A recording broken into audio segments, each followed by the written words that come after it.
My life used to be a beautiful symphony of simple joys and hard work. I lived in a quaint little house, nestled in the lush, rolling hills far from the chaos of the city. The air was always fresh, carrying the scent of blooming wildflowers and the occasional earthy aroma from my cattle-raising business. My days were spent tending to my cows, each one a part of my livelihood and my peace. Every morning, I'd lead them out to pasture, enjoying the stillness of dawn and the soft lowing of my herd. The morning light would creep over the horizon, painting the sky in shades of pink and gold. I'd step out onto the porch, cup of coffee in hand, and take a deep breath, savoring the tranquility. My dog, Rusty, a loyal old hound with a graying muzzle, would trot alongside me, his tail wagging lazily. Together, we'd make our way to the barn, where my cows waited patiently. Each one had a name and a personality, and they were more than just livestock to me, they were family. Maddie, my beloved wife, was the heart of our home. She brought warmth and light into our lives, her laughter as soothing as a gentle breeze. We shared dreams of a future filled with children and the love that bound us.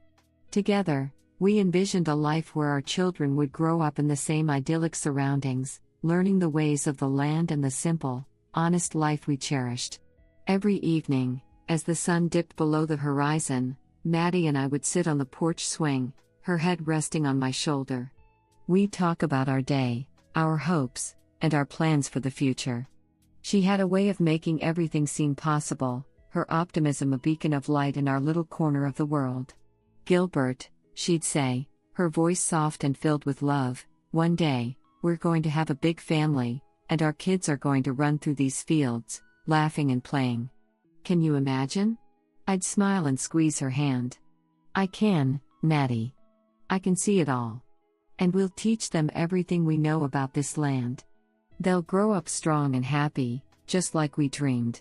But fate, in its cruelest form, had other plans.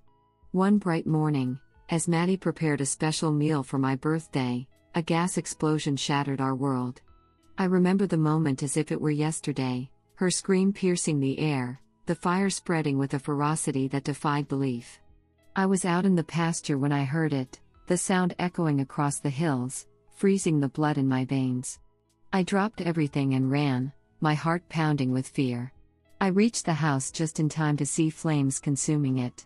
Maddie was trapped inside, her cries for help mingling with the roar of the fire. Desperation took hold of me, and I charged towards the inferno, but before I could reach her, an explosion threw me to the ground.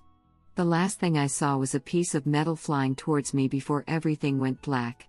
When I awoke, the house was reduced to ashes, and Maddie was gone.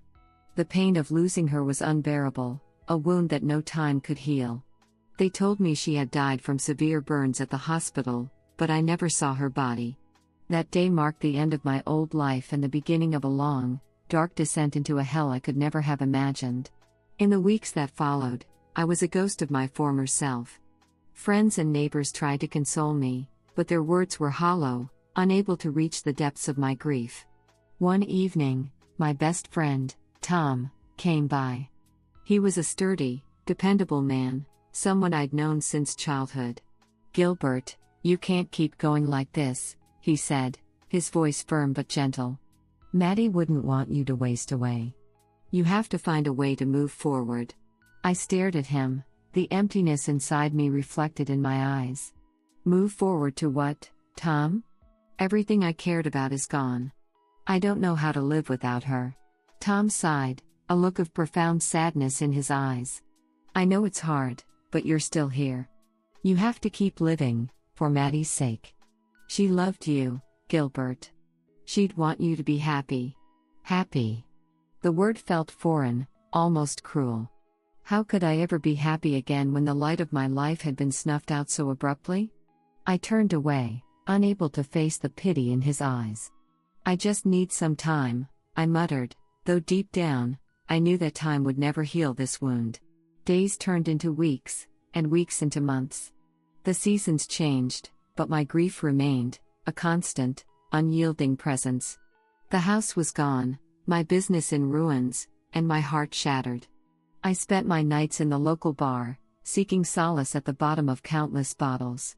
The once vibrant, hopeful man I had been was now a broken soul, haunted by the loss of everything I held dear. One particularly dreary evening, I found myself at the bar again, staring blankly at my drink. The bartender, an older man named Joe, watched me with a mix of concern and resignation. He'd seen too many men drown their sorrows in his establishment, and I was just another lost soul to him. "Gilbert," he said, wiping down the counter, "you can't keep doing this to yourself. You're better than this."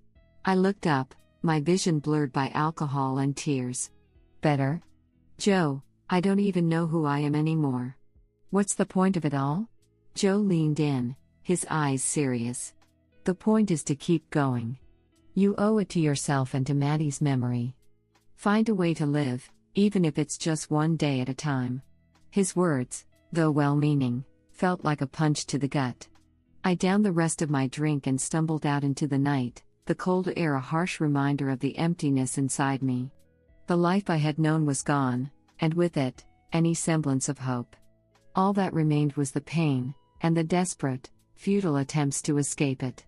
The next morning, as I stared at the remnants of my old life, I realized that something had to change.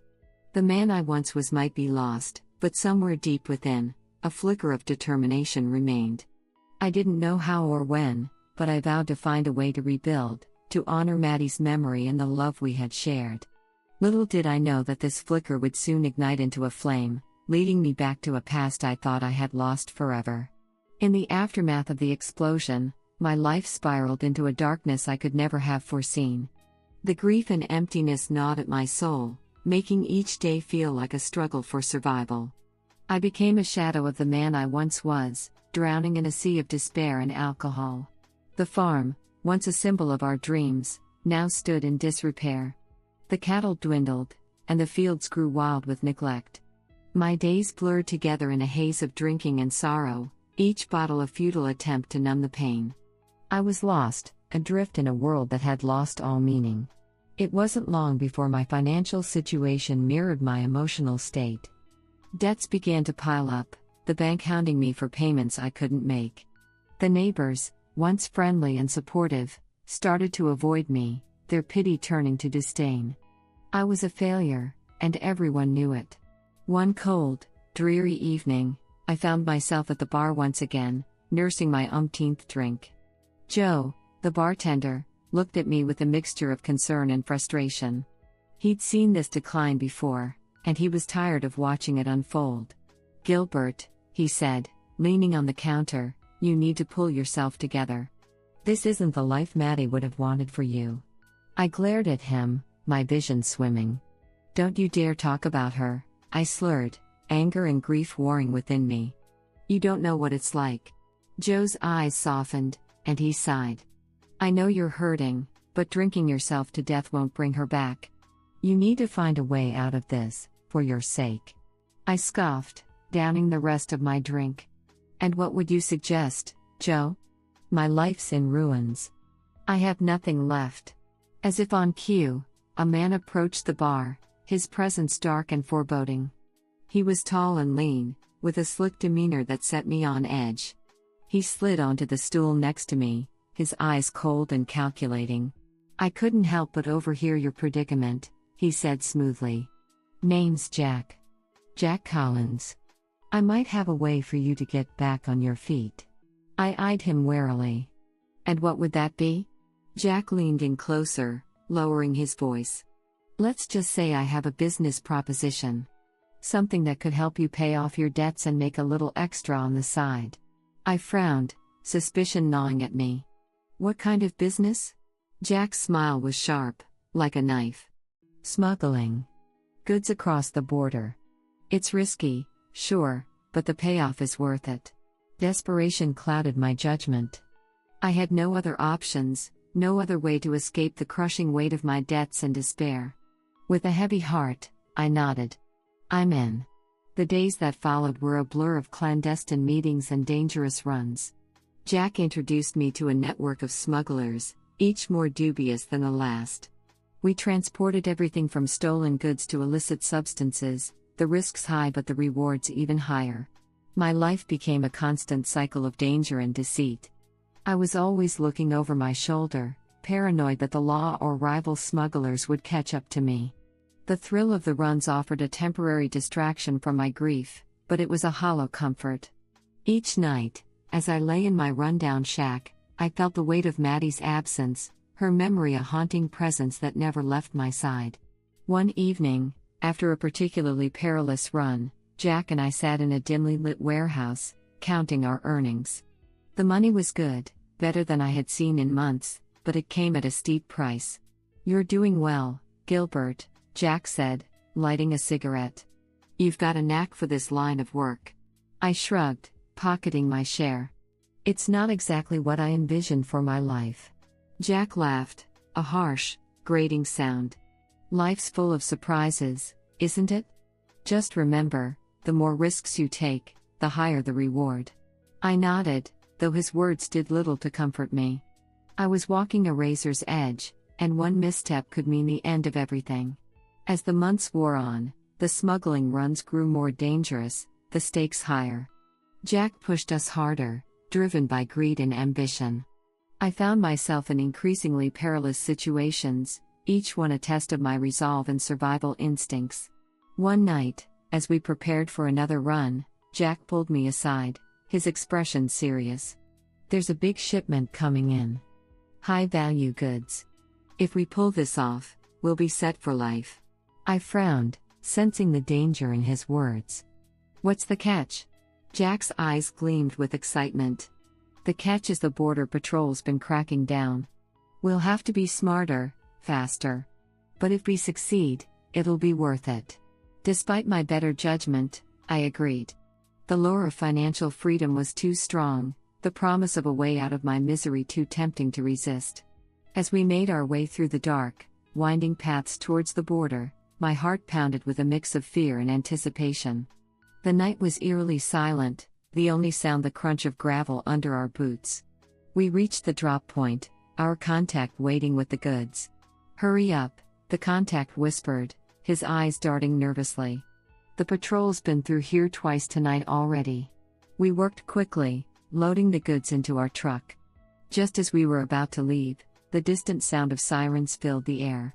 Panic surged through me, and I looked at Jack, his face set in grim determination. "Move it," he shouted, shoving me towards the driver's seat. I gunned the engine, the truck lurching forward as the sirens grew louder. We sped down the narrow, winding roads, the patrol hot on our heels. My hands gripped the wheel, knuckles white with tension. "Faster, Gilbert," Jack yelled, his eyes wide with fear. We tore through the night, the truck careening around corners, the patrol cars gaining on us. Just when it seemed we were done for, I spotted a narrow, hidden path leading into the woods. "Hold on," I shouted, veering sharply onto the path. The truck bounced and jolted as we tore through the underbrush, branches scraping against the sides. The patrol cars sped past, missing the turn. We slowed down, the sound of sirens fading into the distance. Jack let out a shaky laugh, clapping me on the back. "You did it, Gilbert. We're in the clear." I nodded, though relief was tempered by the realization of just how close we had come to disaster. The thrill of survival was fleeting, replaced by the ever-present void left by Maddie's absence. As we made our way back to the warehouse, I couldn't shake the feeling that I was living on borrowed time. The smuggling had given me a way to survive, but it was a dangerous game, and sooner or later, it would catch up with me. But for now, it was all I had, a lifeline in the darkness that had consumed my life. And so, I continued down the treacherous path, each run a gamble with fate, each day a struggle to keep going. My descent into this world of crime and survival was far from over, but deep down, I knew that something had to change. The man I had become was not the man Maddie had loved, and I owed it to her memory to find a way back to the light, no matter how elusive it seemed. The dawn broke cold and gray, casting a pall over the landscape as I prepared for another run. The constant tension of my double life had worn me down, but I had debts to pay and little choice in the matter.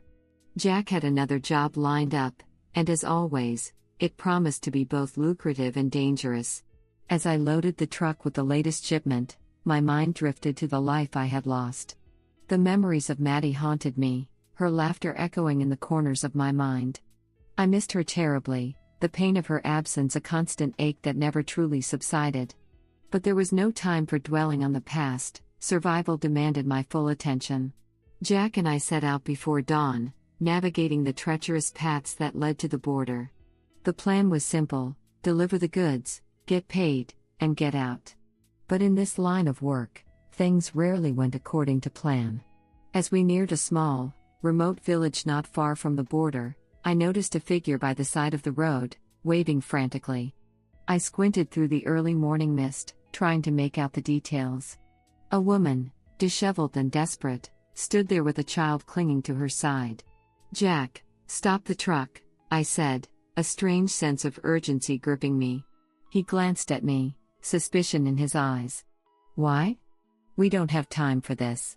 "Just do it," I insisted. Reluctantly, Jack pulled over, and I jumped out, approaching the woman cautiously.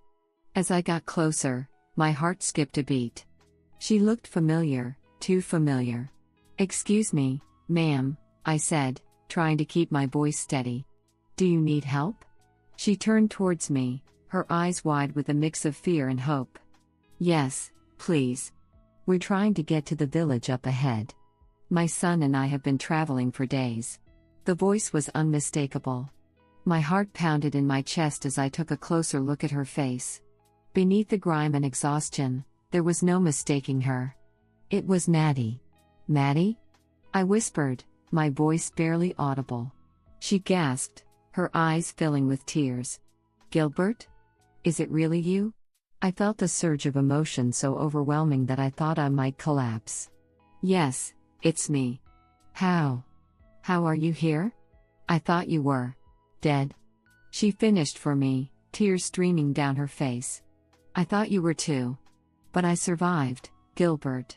I've been searching for you ever since." We stood there, staring at each other in stunned silence. The child, a boy of about 5, looked up at me with curious eyes. "Is this?" I began, my voice choked with emotion.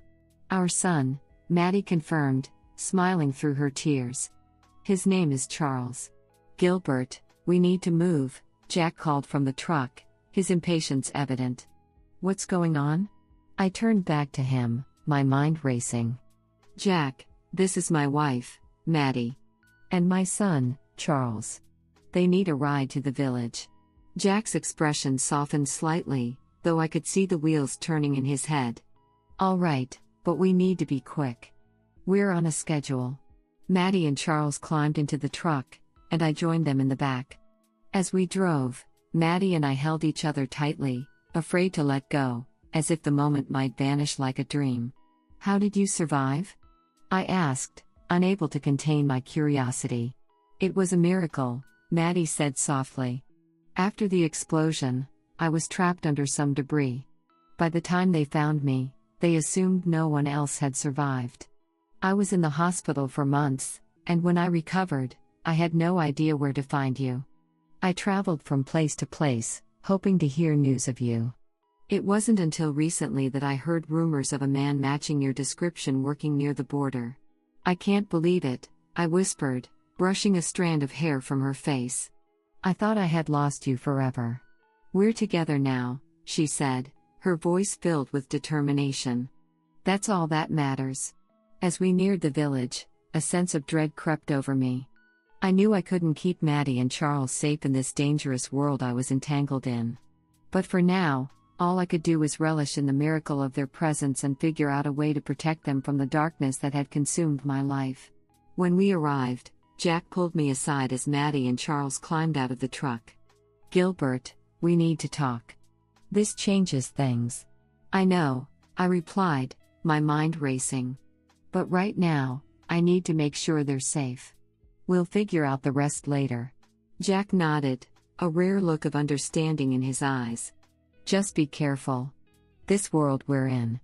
It's not forgiving." I watched as Maddie and Charles stood by the edge of the village, looking around with a mixture of hope and uncertainty. For the first time in a long while, I felt a glimmer of hope. But with that hope came the weight of responsibility. I had to find a way to break free from the life I had fallen into and protect my family from the shadows that threatened to engulf us. As we walked towards the village, hand in hand, I knew that the road ahead would be fraught with danger and challenges. But with Maddie by my side and in the promise of a new beginning, I felt a renewed sense of purpose. We would face whatever came our way, together. If you liked this story, please subscribe, like, click the bell, and leave a comment. Thank you in advance.